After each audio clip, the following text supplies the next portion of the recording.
तीसरा है चित्त, जिसमें अविद्या बैठी है, वो चित्त। चित्त की रुचि है अभी संसार में, मुझे संगीत सीखना है, मुझे कलाकार बनना है, मुझे इतने चेले बनाने हैं, मुझे टीवी प्रवक्ता बनना है, मुझे भारत से अमेरिका तक प्रसिद्धि प्राप्त करनी है। ये जो चित्त है ना ऐसा, जिस पर ये चीज़ों का प्रेशर है, वो है तीसरा कारण, चित्त। पहला कारण है अविद्या, अविद्या के कारण भी संस्कार बनेंगे। और चित्त की योग्यता भी कम है, अभी रजोगुण तमोगुण और ऐषणाओं का दबाव ज़्यादा है, तो तब तक नए नए संस्कार बनते रहेंगे। इसलिए पहले और तीसरे में अंतर है। कुछ अंतर पकड़ में आया थोड़ा सा? चित्त तो रहेगा पर उसमें राग द्वेष की प्रवृत्ति नहीं रहनी चाहिए। चित्त तो रहेगा, मरते दम तक रहेगा, संस्कार दग्धबीज हो जाएंगे तब भी रहेगा। चित्त का विनाश नहीं कह रहे, चित्त के अंदर जो सांसारिक प्रवृत्ति है उसका विनाश करना वो कह रहे हैं। वो प्रवृत्ति जब तक रहेगी तब तक नए नए संस्कार बनते रहेंगे। ठीक है, और बोलिए बोलिए।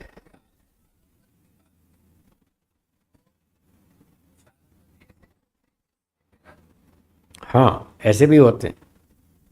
हॉस्पिटल में जाओ,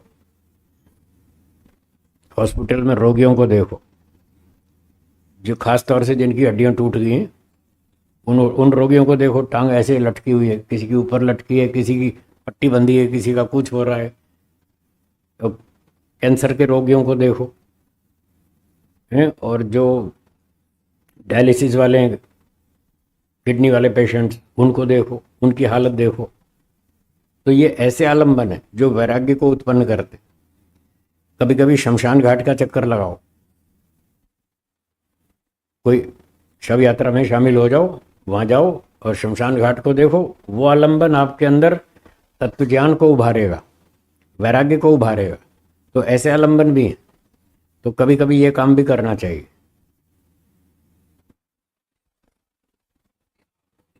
हाँ, होती है। हाँ, ये भी एक आलम्बन है। लोग साधु महात्माओं का दर्शन करने क्यों जाते हैं? इसलिए जाते हैं कि वो एक आलम्बन है आपके अंदर अच्छे संस्कारों को जगाने का। इसलिए जाते हैं, दूर दूर जाते हैं कि चलो अंबाजी चलेंगे, वहाँ महाराज के दर्शन करके आएंगे। कोई उज्जैन जा रहा है, कोई नासिक जा रहा है कि अब चलो गुरु जी के पास जाएंगे, कोई बंगलोर जा रहा है उनका दर्शन करने। तो वो दर्शन करने से वो संस्कार जगते हैं, अच्छे वाले संस्कार जागते हैं। वो भी एक कारण है। पर वो लोग केवल दर्शन करके चले आते हैं, उससे बहुत थोड़ा लाभ होता है, थोड़ा लाभ होता है। पूरा लाभ तब होता है जब आप यहाँ 3 दिन शिविर में बैठ के लाभ लेते हैं, तब पूरा लाभ होता है। अभी 3 दिन से आपको लाभ हो रहा है ना। तो दर्शन करने का मुख्य प्रयोजन ये है, गुरु जी का दर्शन करो, उनके पास बैठो, 2-4 घंटा सत्संग करो, कुछ अच्छी अच्छी बात सीखो, कुछ शंका समाधान करो, तो फिर देखो कितना अच्छा लाभ होता है। ये था मुख्य प्रयोजन दर्शन का। खाली शक्ल देख के चले आए, इससे तो बहुत 5% लाभ होता है। जी हाँ, बोलिए।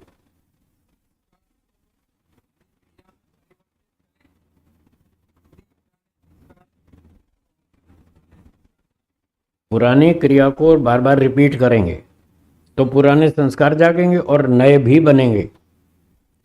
पुराने जागेंगे और नए भी बनेंगे, तो वो संस्कार पक्के होते जाएंगे, बलवान होते जाएंगे। और जिन संस्कारों को आप खत्म करना चाहते हैं,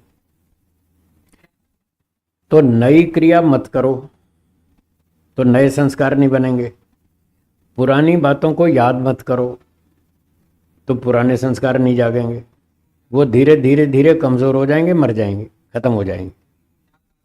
आते हैं तो हटाओ, पिछली बातें याद आती हैं उसको हटाओ, वहाँ से मन को तत्काल हटाओ, दूसरे काम में लगाओ। कैसे लगाएं? गायत्री मंत्र का पाठ शुरू करो। जिस भी विचार को आप हटाना चाहते हैं, कोई अच्छी बुरी स्मृति कोई भी हो, अच्छी हो चाहे बुरी हो, आप जिसको याद नहीं करना चाहते, उसको मन से हटाना चाहते हैं, तो उसको मन को दूसरा काम दो। मन खाली नहीं बैठता है, उसको कुछ ना कुछ काम चाहिए। वो जैसे भूत की कहानी सुनाते हैं ना, एक भूत आ गया, उसने एक सेठ जी को कहा, सेठ जी मैं आपका खूब काम कर दूंगा, मैं तो बहुत तेज काम करता हूँ, जितना मर्जी काम कराओ और मैं फटाफट काम करता हूँ, बस मुझे मेरी शर्त इतनी है कि बस खाना दे देना और काम करवाते रहना, बस और कुछ नहीं, तनख्वाह वनख्वाह कुछ नहीं, फ्री में काम करता हूँ। ऐसे समझाने की कथा है, कोई भूत प्रेत होता नहीं है, सिर्फ समझाने के लिए, समझने की कथा है।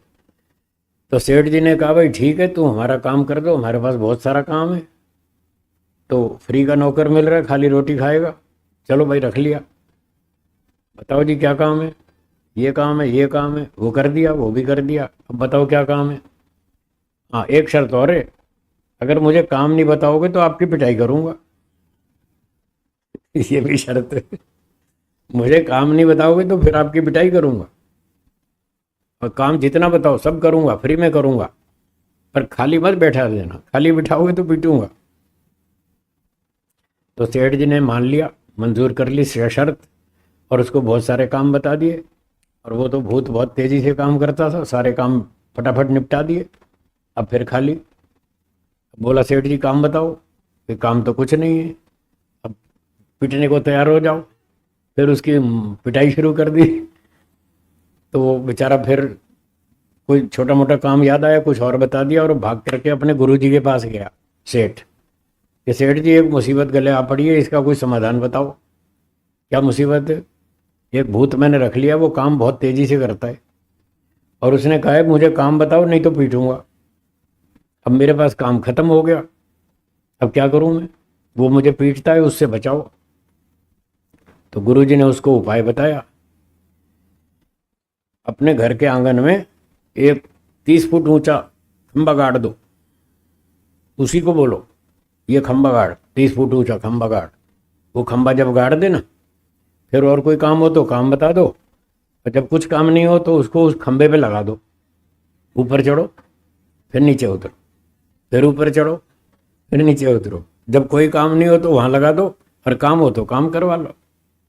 तो गुरुजी ने बहुत बढ़िया उपाय बता दिया, उसकी तो जान बच गई। तो उसने उस भूत से खंबा गड़वा दिया, और जब कोई काम ना हो तो कहा ऊपर चढ़ो और नीचे उतरो, ऊपर चढ़ो नीचे उतरो।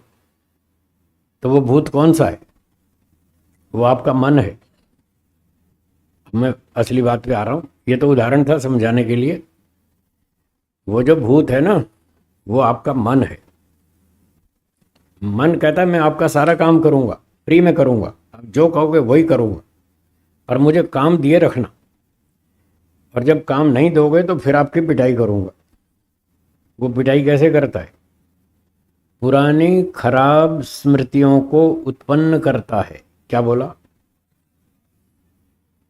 जब आपको पुरानी खराब स्मृतियां उत्पन्न होंगी, तब आपका सुख बढ़ेगा या दुख बढ़ेगा?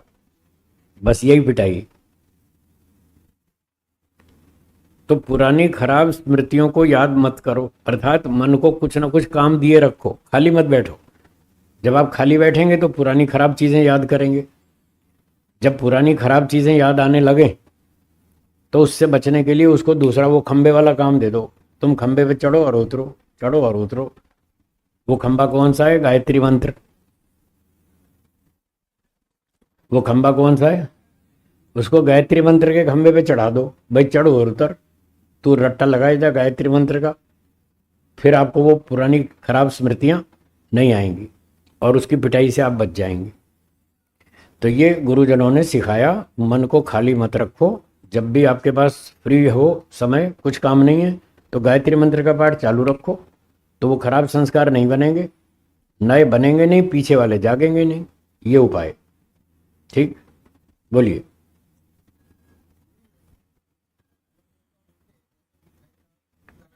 हम्म।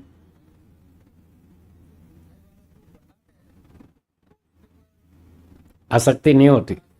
हाँ, तो आपका प्रश्न ये है कि आम आदमी ग्राहक तो मिठाई को देखकर उसको इच्छा हो जाती है खाने की, वो आलंबन है, उसकी इच्छा को जगाता है, संस्कारों को जगाता है। तो हलवाई को क्यों नहीं इच्छा होती? जो वो मिठाई बनाता रहता है, उसको इच्छा क्यों नहीं होती?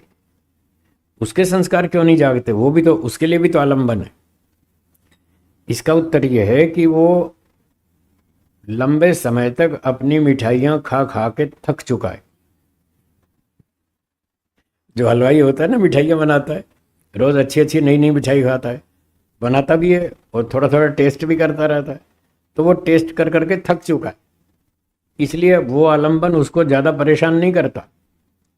थक गया, बोर हो गया, वो फिर दूसरों को बांटता रहता है, लो भाई खाओ, जिसको चाहिए वो खाओ।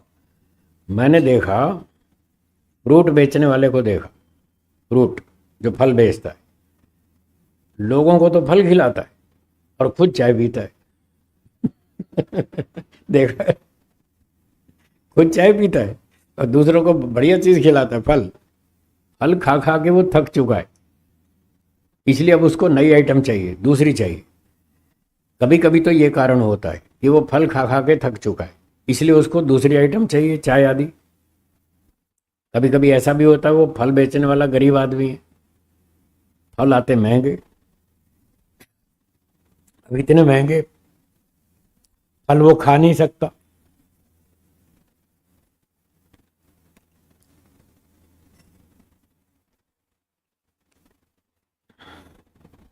अगर अपने महंगे महंगे फल वो खुद खा जाए तो धंधा फेल हो जाएगा, तो घर कैसे चलाएगा। इसलिए महंगे फल वो नहीं खाता, वो सस्ती चीज से काम चलाता है। तो चाय सस्ती मिल जाती है तो वो चाय से काम चला लेता है और लोगों को फल बेचकर पैसे कमा के घर चलाता है। तो दोनों बातें देखी जाती हैं।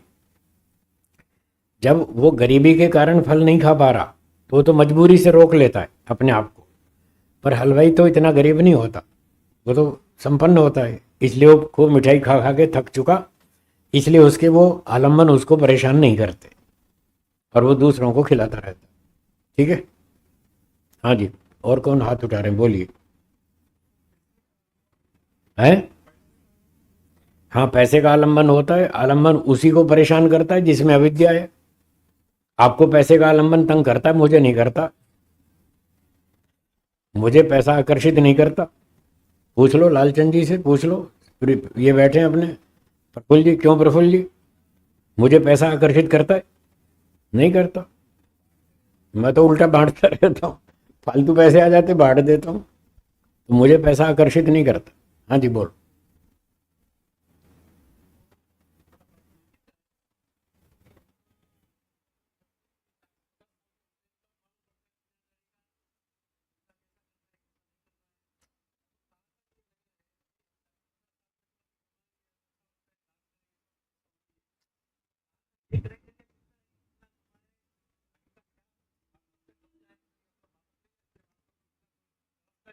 हम्म। बहुत अच्छा। आपका प्रश्न ये है कि 40-50 साल की उम्र तक तो दुनियादारी समझ में आती है। दुनियादारी समझते समझते 40 साल 50 साल की तो उम्र ही वैसे ही हो जाती है। तब कुछ समझ आती है कि दुनिया में क्या है। और फिर 50 साल के बाद तो फिर तो अब जीवन तो बीत गया, अब ताकत तो बची नहीं, थोड़ी सी बची। अब इतनी थोड़ी ताकत में हम ये वैराग्य और मोक्ष में कैसे चलें। और घर परिवार से मोह भी हो जाता है। 25-30 साल घर गृहस्थी में रहे तो मोह माया भी तो बढ़ जाती है ना परिवार में। तो फिर बस सारा जीवन ऐसे ही निकल जाता है और अंत में पश्चाताप करके व्यक्ति संसार से चला जाता है। तो आपका प्रश्न ये है कि इस चक्कर से कब बाहर निकलेंगे, कैसे निकलेंगे, ठीक है ना, यही प्रश्न है। हाँ, तो इसका उत्तर यह है कि एक जन्म हमने खाया पिया भोगा संसार को, पैसे कमाए, घर चलाया, बच्चे पाले, और 50-60 की उम्र में समझ आया कि हमने बहुत सारा टाइम खराब किया।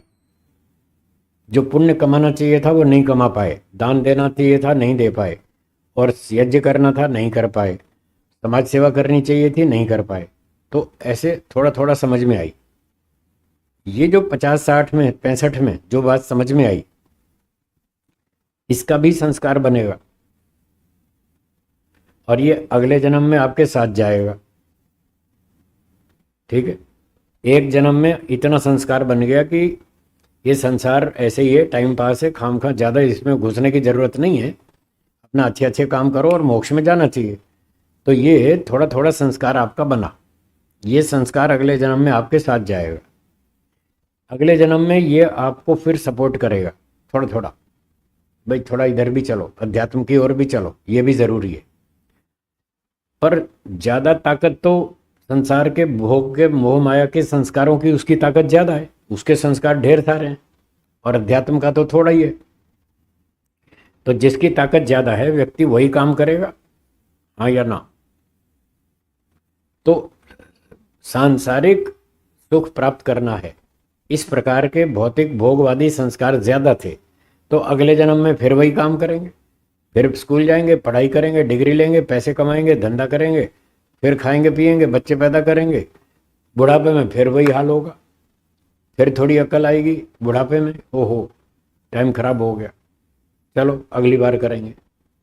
अब दो संस्कार हो गए, एक जन्म में एक संस्कार, दूसरे में फिर दूसरा, तीसरे में फिर तीसरा, चौथे में फिर चौथा। तो कई जन्म तक ऐसे संस्कार बनते रहेंगे, आध्यात्मिक संस्कार बनते रहेंगे, बढ़ते रहेंगे।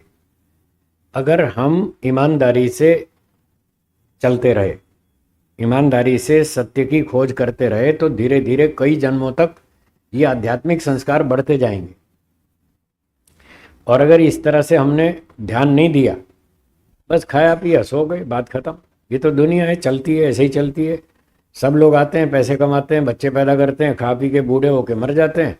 तो ये दुनिया ऐसे ही चलती है, हम भी ऐसे ही चल रहे हैं। अगर इस पटरी पे चलेंगे तो पता नहीं सैकड़ों हजारों जन्मों तक ऐसे ही धक्के खाते रहेंगे, कोई प्रगति नहीं होगी। लेकिन यदि ध्यान दिया तो प्रगति होगी, और थोड़े थोड़े संस्कार जमा होते रहेंगे। तो करते करते करते कई जन्मों के बाद जब इन संस्कारों की ताकत बढ़ जाएगी, आध्यात्मिक और भौतिक भोगवाद के संस्कारों की ताकत कम पड़ जाएगी, फिर आप कहेंगे अब तो मुझे भक्ति करनी, अब एक जन्म तो इसी रास्ते में चलना है, मुझे दुनियादारी बहुत देख ली, बहुत संसार देख लिया, खा लिया, पी लिया, भोग लिया, अब मैं अपना जीवन इस काम में नहीं लगाऊंगा। तो जब वो संस्कार बलवान हो जाएंगे तब आप बचपन से गुरुकुल की रास्ता पकड़ लेंगे, फिर आप अच्छे गुरुजी ढूंढेंगे, जैसे भक्त प्रहलाद था।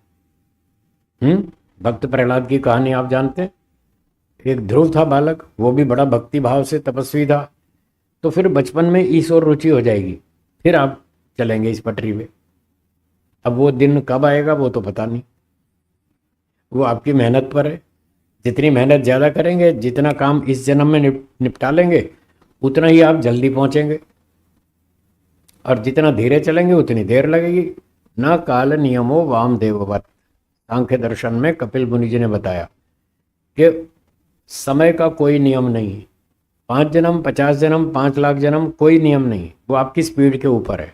आप जितनी स्पीड से चलो उतनी जल्दी पहुंचेंगे, जितना धीरे चलो उतनी देर लगेगी।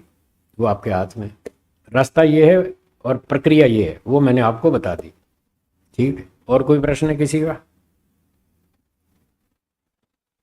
हाँ बोलिए बोलिए, थोड़ा आगे आ जाओ, आगे आ जाओ, माइक भी ले लो, आगे भी आ जाओ। स्वामी जी, जो संस्कार हमें 40 के बाद समझ में आते हैं, वो संस्कार 15 से 30-35 तक के जो युवा हैं उन्हें क्यों समझ में नहीं आते? उसका कारण क्या है स्वामी हाँ, जी? बहुत अच्छा प्रश्न है आपका, कि जो बड़ी उम्र में समझ आती है वो 15-20 साल में क्यों नहीं आती। उसका एक कारण पूर्व जन्म के आध्यात्मिक संस्कार कम होते हैं। पिछले जन्मों के जो आध्यात्मिक संस्कार हैं वो कम होते हैं, इसलिए उस उम्र में बात समझ में नहीं आती। दूसरा कारण, घर परिवार का, माता पिता का प्रेशर, दबाव भोगवाद की तरफ होता है। वो अध्यात्म की ओर बच्चों को प्रेरित नहीं करते। वो कहते हैं तुम्हें डॉक्टर बनना है, तुम्हें इंजीनियर बनना है, तुम्हें पायलट बनना है, तुमको वकील बनना है। और बच्चा कहे नहीं नहीं मैं तो साधु बनूंगा। नहीं, चुप, साधु नहीं बनना, ब्रह्मचारी नहीं बनना, डॉक्टर बनो, इंजीनियर बनो, पायलट बनो, वकील बनो। तो माता पिता का प्रेशर भी उस दिशा में है। और तीसरा कारण, जो अपने उसके पूर्व जन्मों के खाने पीने भोगने के संस्कार हैं, वो भी बहुत बलवान है। और जब वो स्कूल में जाता है, कॉलेज में जाता है, वहाँ आलम्बन दिखाई देते हैं। आलम्बन, समझ गए? जब आलम्बन सामने आता है तो वो संस्कार जागते हैं। हाँ, ये पात्र ठीक है, ये भी अच्छा है, 8-10 से दोस्ती कर लेता है। तो माहौल भी ऐसा है ना जो उसको भोगवाद की तरफ ले जाता है। तो इसलिए उस उम्र में ये बात समझ में नहीं आती कि अध्यात्म की ओर चलना अच्छा है। और एक कारण ये भी होता है कि उस उम्र में ताकत होती है, जवानी होती है।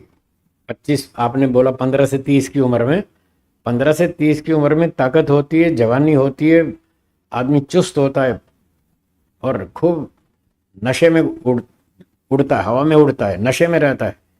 मैं सब कर सकता हूँ, क्या नहीं कर सकता? सब कुछ मेरे लिए बहुत आसान है। ताकत है, बुद्धि है, पैसा है, शक्ति है, सामर्थ्य है, परिवार का सपोर्ट है, बस। तो फिर वो उसको वही संसार की बात सोचती है, अध्यात्म की बात नहीं सोचती। तो ये बहुत सारे कारण हैं। अब जिसके पिछले संस्कार आध्यात्मिक हों, जैसे अभी बताया, वो कई जन्मों तक मेहनत करता आया, कई जन्मों से मेहनत करता चला आ रहा है, उसके ढेर सारे संस्कार हैं आध्यात्मिक। और माता पिता भी उसके सपोर्ट में हो, चल बेटा शाबाश, तू ब्रह्मचारी बन, तुम मोक्ष में जाओ, ब्रह्मचारी बनो, सन्यासी बनो, हमारी ओर से छूट है। तो माता पिता भी प्रोत्साहन देवें और पिछले संस्कार भी हों और कोई अच्छे गुरुजी मिल जाए, फिर उसको इस उम्र में समझ आती है। वो कोई अपवाद होता है, इक्का दुक्का होता है, वो फिर छोटी उम्र में भी समझ जाता है और वो छोटी उम्र में निकल आता है, ऐसा होता है। हाँ बोलिए।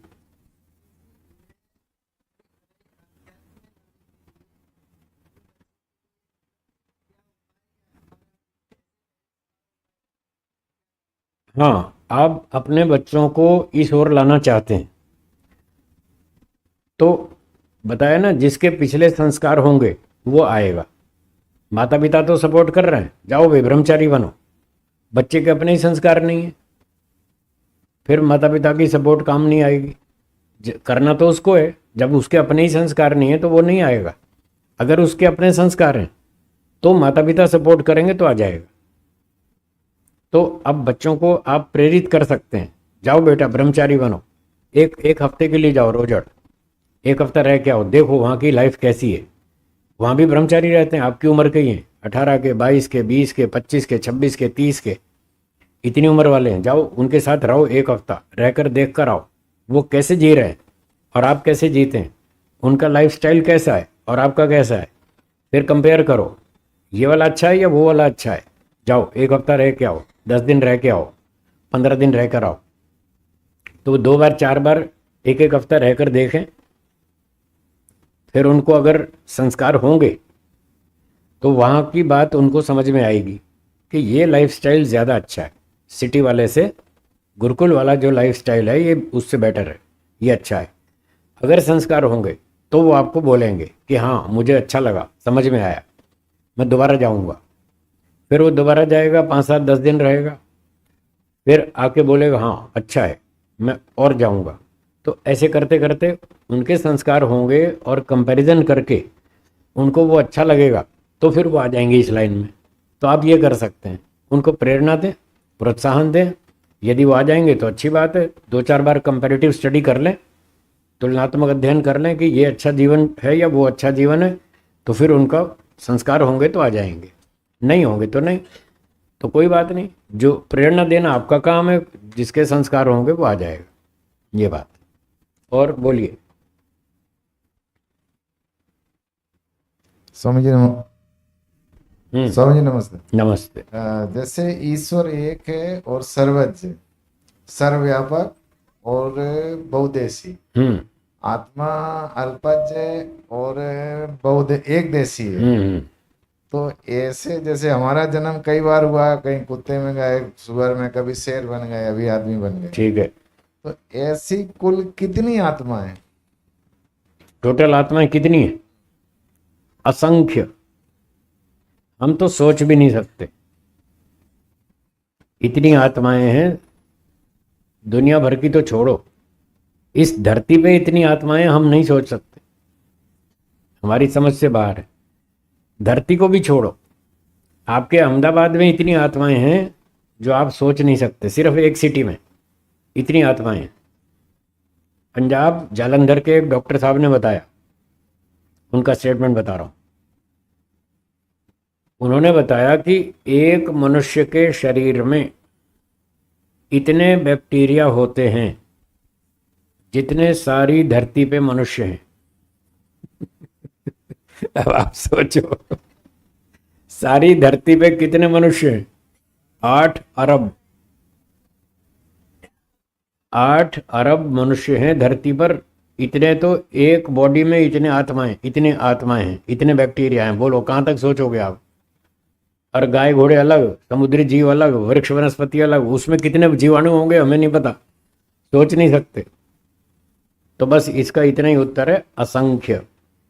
इतना सोच के छोड़ दी, ज़्यादा मत सोचना, नहीं तो फिर दिक्कत आ जाएगी। ज़्यादा सोचने से भी नुकसान होता है, फिर आदमी कंफ्यूज हो जाता है, डिप्रेशन में चला जाता है, कभी कभी पागल भी हो जाता है।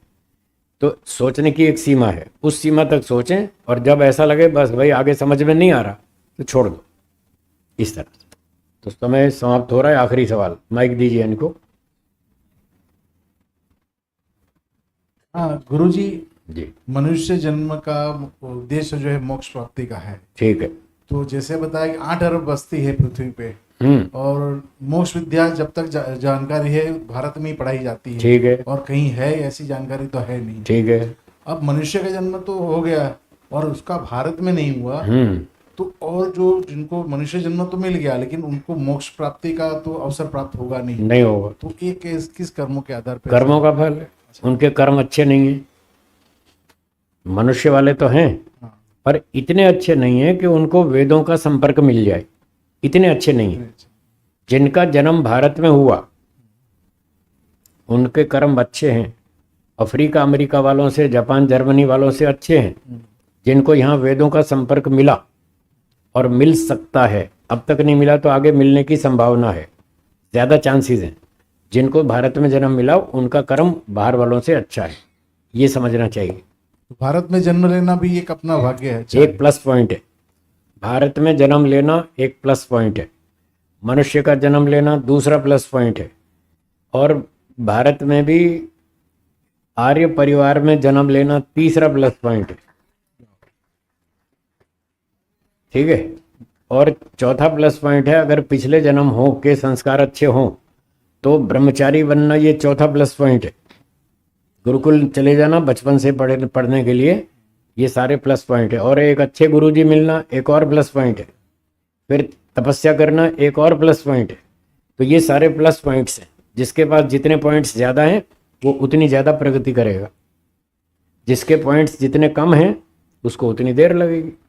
तो भारत में जन्म लेके जो लोग कनाडा अमेरिका भाग रहे हैं वो मूर्खता है, वो नुकसान कर रहे हैं। वो नुकसान कर रहे हैं। मैं बार बार कहता हूँ, अपने बच्चों को विदेश मत भेजो। उनको अच्छा भला अवसर मिला था यहाँ पर उन्नति करने का, आध्यात्मिक उन्नति करने का, वो यहाँ खो रहे हैं और वहाँ विदेश में जा रहे हैं, कनाडा में जा रहे हैं, अफ्रीका अमेरिका में जा रहे हैं, अपना अवसर खो रहे हैं। वहाँ जाके क्या करेंगे? पैसे कमाएंगे, खाएं पिएंगे, भोगी बनेंगे, और क्या बनेंगे? आध्यात्मिक दृष्टि से वो लोग घाटे में। और असली उन्नति तो यही है, अगर आपने अध्यात्म में प्रगति की तो आप ठीक रास्ते पर हैं, आप लक्ष्य पर जा रहे हैं, सही जा रहे हैं। और इस अध्यात्म को छोड़कर भोगवाद में गए तो आप माइनस में जा रहे हैं, घाटे में जा रहे हैं। इसलिए विदेश में मत भेजिए, आप भी मत जाइए विदेश, मत, बच्चों को मत भेजिए, यहीं रखिए। उनको दाल रोटी यहाँ पर खूब मिल जाएगी।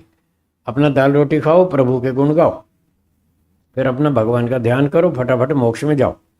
चलिए, समय समाप्त होता है, यहाँ विराम देंगे। धन्यवाद।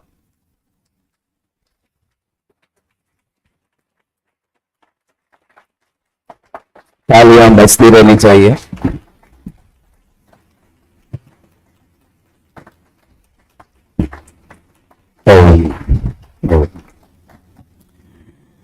अभी अभी जितनी बात स्वामी जी ने इसको समझाने के लिए बताई कि भारत में जन्म होना अपने आप में एक बहुत बड़ा सौभाग्य है, और भारत में जन्म होने के बाद अच्छे माता पिता के घर जन्म होना ये और बड़ा सौभाग्य है। फिर अच्छे संस्था से, आर्य समाज से जन्म संपर्क होना, ये भी बहुत बड़ी एक सौभाग्य की बात है। और फिर अच्छे गुरुजी मिलना, ये भी बहुत बड़ी सौभाग्य की बात है। ये भी सौभाग्य की बात। तो इतनी जो विशेषताएं हैं, ये लगभग यहाँ जितने भी बैठे हैं उन सब की है। इसके लिए एक बार फिर तालियां।